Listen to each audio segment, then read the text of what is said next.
Welcome to At Home with Nick with Los Angeles-based real estate agent Nicholas Monteer. Whether you're in the market to rent, buy, or sell, or simply need some advice on curb appeal, Nicholas will help you feel right at home as he explores the process of real estate in terms anyone can understand. He's sharing professional insight, expert interviews, the latest in real estate news, and real-life stories. It's time to hang out at home with Nick, only on Global Voice Broadcasting.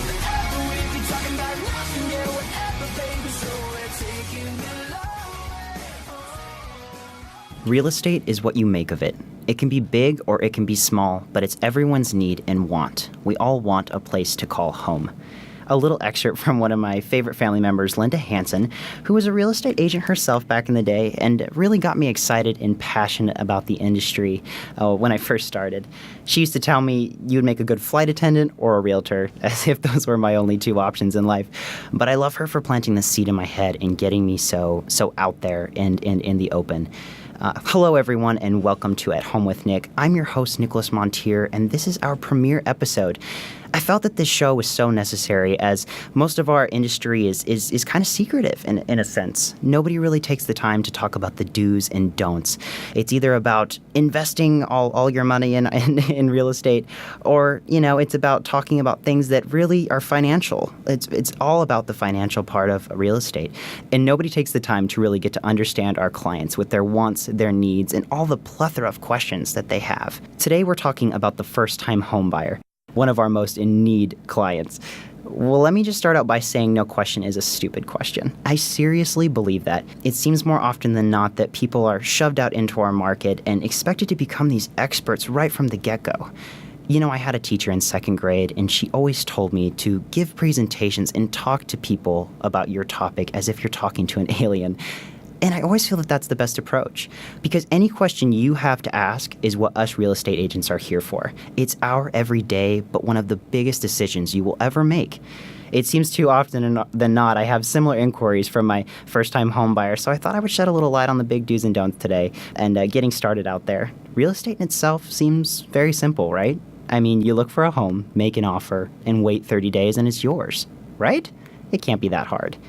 Well, between home hunting and actually writing an offer, then off to inspections and so on and so forth with escrow and loan and appraisal, it can be quite challenging. You need the right tools and people behind you. So to start us off, I want to talk about one big thing, and don't roll your eyes at me, but getting pre-approved. One of the biggest things I will ask you is, how much can you afford? I've had people at the office before. We sit down in our conference room and they whip out their Quicken Loans app on their phone and say, I think about, I've tried to figure out the title and all of this stuff and insurance and whatnot, and it looks to be about, I can afford about $350,000 as a purchase price. And although I love my Quicken Loans app, I have to say that's not the best way to go about knowing how much you can afford. It has a lot to do with your monthly budget, and there's so many factors that can go into something like that.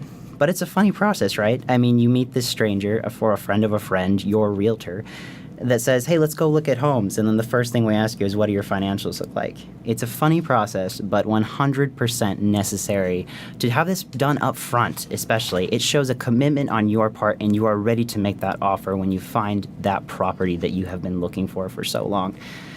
Another big thing that I run into with my first-time home buyers is, we go out a few times, and we tend to, sometimes we get a little hopeless if things are, the market's so low on inventory, and we keep looking and looking and looking. And then I get the question of, what about a foreclosure? My friend found a foreclosure a couple years ago. Well, that was 2011, 2012, and we are in 2014. Completely different market. And to be honest with you, I don't want to put you in a foreclosure if I don't have to. It sounds great to get a cheap house that you can fix up, but have we thought about the appraisal, the extra costs that would come into, doing that cosmetic work? Because chances are, if people aren't making their payment, how is the carpets going to look? How are the hardwood floors? Are the windows broken? Or the cabinets missing? Or maybe the fridge is on its side in the middle of the living room? So not my best scenario for a first-time home buyer. And then also about the bones, have they taken care of the foundation? How does the yard look? How is the HVAC system?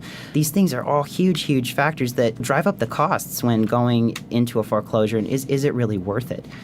Another big thing, my number 3, going into closing costs. Now, this is really funny because I always hear that, oh, we can just put the closing costs in pounded into the loan, right, Nick?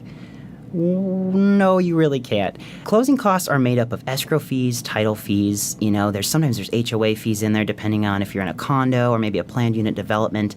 There's document preparation fees and notary fees, and you're saying, okay, well, what is all this? Well, these are lots of little numbers that all add up to one big sum, and generally it can be up to 1% to 3% of the purchase price, depending on how you're going about doing things. So what I want you to do is I want you to talk to your lender, talk to your preferred lender, have your friendly neighborhood expert get you in contact with an escrow officer, and get a good faith estimate from your lender and get a closing cost sheet from your escrow officer, and add those two numbers together. Now, keep in mind, sometimes that they'll overlap, and these numbers are probably going to be inflated if you ask for them early on, because they don't want to quote you under. They want to quote over so they can come down and, look like the good guys. So keep in mind, these are rough estimates, but a huge part of getting out there in the market that you really need to factor into, not only your down payment, but your closing costs can be a big part of your purchase as well. Another big misconception is the fact that the writing the offer process. I notice a lot of times that buyers think, well, we're going to look for a long time and we're going to weigh our options. And if we write that offer, it's over. That's the one we're going to get. Not usually. First off, your first offer you write will probably not get accepted. We all have to go through the motions of thinking, is this the right decision? A lot of times I notice my first-time home buyers always want to, play hardball with the seller and really try to get in there and think that, they have the best offer. And usually there's 5 other offers just like yours on the table. And it's that battle that maybe you're not ready to fight. And secondly, what is so wrong with writing an offer on a property that you like? I'm just curious. It's always funny to me that it seems that we always have a big halt right when we get to the writing the offer process. There's this big, great wall that we have to kind of climb over, so to speak. And I think it's great to write an offer early on. Even fake write an offer for a property that, is a fantasy or whatnot. So you can get familiar with all the little odds and ends that are in there, know what's included, what's not included, and, play around with the numbers and really see what's going to work for you. And familiarize yourself with this agreement. This is a big part of what you're going to be doing. So speaking of first-time homebuyers, here with me today is a fabulous first-time homebuyer herself who's in the middle of escrow as we speak. She's an author, blogger, and spokesperson for Girl Broner Radio. My new friend and just a wonderful person all around, Mrs. August McLaughlin. How are you, August? I am so excited to be here. Congratulations on your show. I'm so stoked. Oh my gosh, I'm only here because of you, and thank you so much for introducing me to such a wonderful thing, and I'm so glad you could join with me today. So getting down to the questions, what would you say is the most important factor when you were looking for your home? It's a really good question. I think I would say knowing what your values and priorities are, which seems kind of simple when you first hear it, but for us, It actually changed as we started looking. You start realizing what you're really looking for. So I think, we had some general ideas about certain things we wanted in a house versus not. But when you're brand new to the market, you really don't totally know until you get out there and look. Exactly. I totally agree with you. It can be an intimidating process at first, but once you get your feet wet, I think you have done quite well. So I know you had a different experience than most first-time homebuyers. We try to keep you guys separate, but you met the seller face-to-face. Yeah. How was that? It was actually really cool. They just happened to be home, the couple, and they were able to answer questions, for us, and I'm sure it's different in every case, and maybe it's not always ideal. But in this case, we were able to find out so much about the house because they're the original owners. Mm-hmm. And I can't speak for them, but I do know that other people I know who have had a house and it's been a part of their life for many years, as was the case this time, they hopefully meeting somebody, you get a vibe for, okay, this person will take care of it, which, I think that matters to some people. So who knows if, obviously they didn't hate us or they probably wouldn't have sold to us, but they seemed really nice. And actually, we could tell, too, that the house was really well cared for. You could sense that there was love in it. But talking to them, they pointed out certain things that we perhaps wouldn't have noticed, like little details they added, and pointed out quirks. They were really honest too, and said, this isn't, it's in very good condition, but it's not like a brand new house, so you may have issues with this or whatever. So, in that case, I think it turned out well. But I'm glad that you were there both times. I actually met one of the owners twice, because the second time we're at the inspection. I'm like, what's the word? Yeah. And I run over and I hug her and stuff, and it's like, I could see if, she's a lovely person. They seem like a wonderful couple. I think that I could see, though, if perhaps, you don't know these people, if, you could say something that perhaps you shouldn't, or, so I was very grateful that we were in your presence and, able to kind of keep us in line, and everything went very smoothly, I thought. Not to be too funny, but we try to keep you guys as far away from each other as possible usually. Just because, people get weird about money and things like that, and it can get a little funky with the numbers when buyer and seller meet face to face. But I think in our situation we had such a nice, good, cordial vibe between everybody, which is so nice. You have to work at those kind of things, which is great. So I know we've had a good experience so far, but is there any red light or anything that went off in your head throughout the process that maybe would help some of our first timers out there? It's interesting, and actually at some point, I don't know if you plan to cover this topic specifically, but as you know, we both work for ourselves, my husband and I. So we're very kind of bohemian. I'm a writer.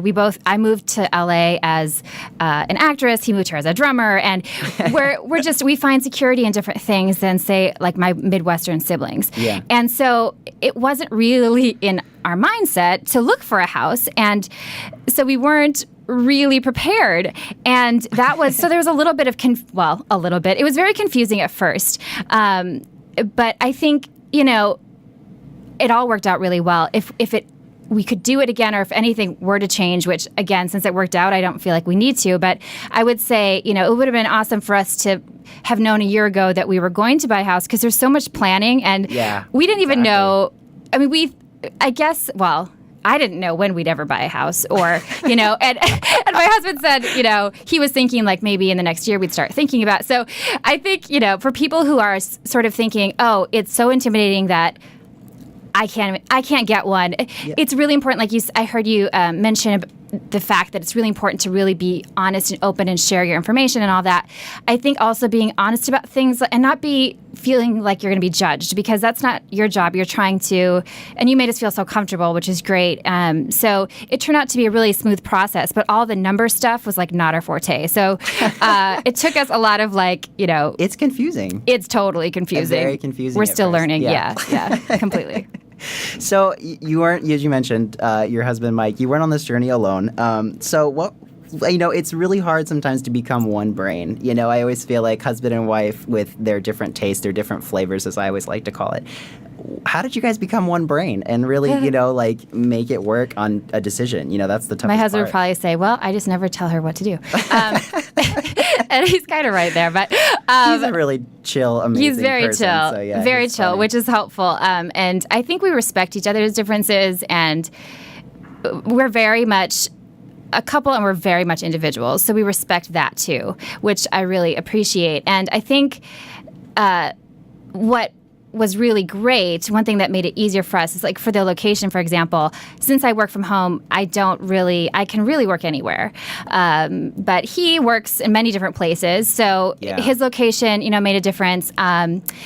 We were looking at different things, which actually worked out really well, because I'd go into, I don't know if you remember, we walked into this one house, and it was full of art, and you could tell an artist lived there. Oh, yeah, and I was like, I'm moving in today. I was very, I could see, I felt the art in the air. Yes, exactly. And Mike was like, these floors are cheap. This, he noticed a lot of things, which I really appreciate, because that helped us eventually find a house that is in such great condition. Exactly. And I didn't know to look for that. So, and then also, I think talking through things really helps. We just talk a lot about things. So we'd ask lots of questions, or if somebody seems stressed, you have to just talk through it, which, we've done in other areas of our lives. So communication's really big. And I think you can grow as a couple in that way, which is pretty cool. And he did say, I didn't know that this was something factoring into his decision, but when he was looking at the area that we are moving into is right outside big city, but it's not it's kind of in between big city and like desert remote area kind of. And what my husband, in his perfect world, might actually want to live in a really remote place. He's super outdoorsy and all that, as long as it wasn't like these huge commutes and stuff. But he knows that I could not do that. Like I could if it was like 10 minutes from a really big city or something. So it's nice because we did find that sort of happy medium. And so I would say communication is the big thing. We haven't really had any, like arguments or anything. As long as, Well, that's because you guys are so amazing. Oh, you're so nice. You are Most so nice. people fight in front of me, actually. Do they really? That's really, really That's funny, another yeah. fascinating topic. Right. Maybe you could, record the fights. I'm just kidding. I'd love to hear the stories maybe off the air. Exactly. We'll get to that later. That's so funny. Well, on to the next thing. Most realtors have a sale mentality, and I hope I'm not kicking all my peers in the head on this one, but and dissecting this. But how did you know that this was the home for you guys? I mean, it was a really funny moment. I remember looking at you guys, and you walked up, and there was just this silence. And I remember thinking, this is so interesting. And I almost felt like that was that moment that where you knew. And I want to tell me more about that. It's very perceptive. And first of all, before I explain, I just want to say that the fact that you are not the sell mentality really, I mean, obviously you want to sell houses and have a business that's successful, but you're not being pushy or anything is why we so have enjoyed working with you. And we were like, we want a house, but then does that mean we have to stop hanging out with Nicholas? So, that's cool. I think finding a realtor that you have a good rapport with is important. But it's funny because, as you know, our neighbor who actually kind of drew us into this world of looking at houses, she was like, you'll just know. And, I've learned, Christina. Yes, we love her. And she's very, very smart and very experienced and willing to share her knowledge. And I think part of the reason was because we had looked at, some different places, but it was just so crazy. There was that moment, and it was even before we got in the house. We were standing outside, and it was so interesting. And I was so happy to see that it was not just me, because then there could have been tension, especially if you just really, really are like, this is the one, and your other half is like, not exactly. so much. I know that happens all the time. That's what was so funny. But you both just stopped and you paused and you just stared, and I was like, wow. We were mesmerized by the view, which is great for us because that was not on our priority list. That's a bonus for us because we didn't know, in LA especially, having a view is usually so expensive alone.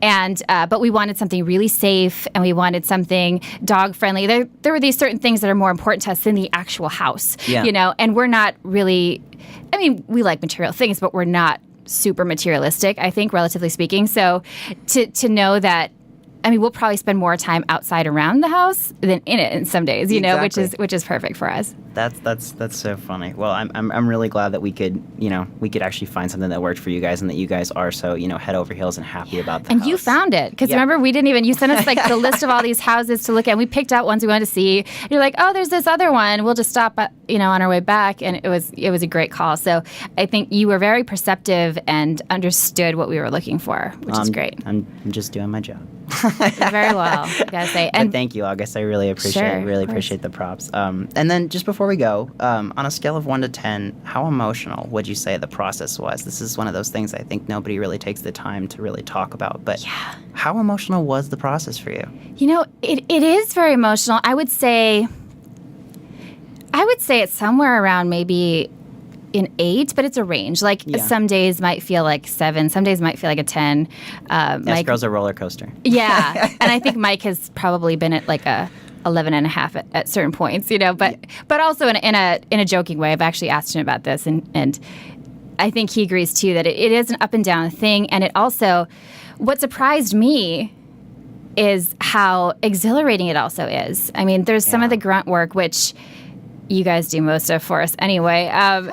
But the actual, getting a house and finding the one, and, there's so much anticipation now. I think I told you this is going to sound so incredibly cheesy, but people who know me will be like, oh, that makes sense. Is that I was dreaming about Christmas the first 3 nights after. And because there is this sense of it's not a house, it's home. And you imagine yourself having, it's an exciting process, and it's also there's a lot of challenge, but it also makes you very mindful of things like you said, your monthly budget. We kind of knew our monthly budget, but you don't have to be quite as careful when you are renting, which is what we've been doing. Exactly, right? And so it's made us much more, and we're trying to be very positive. Like, I'm making a list of like every single benefit and all the money we're saving and all that stuff, because when you first see all those numbers, it's like, holy crap. Yeah. It's definitely frightening. That's like, and you guys are so amazing, the fact that you were actually able to make that transition, because I know that that's always everybody's dream, is to get out from under renting and to be able to get out there and buy a home and to be part of that almost, that American dream of buying your own home. It's true. And to not feel, because our biggest priority, I think, along with, safety and stuff like that, has been, we don't want our lifestyle to totally change where we're so stressed about trying to make money to pay the mortgage, Exactly. And so one great thing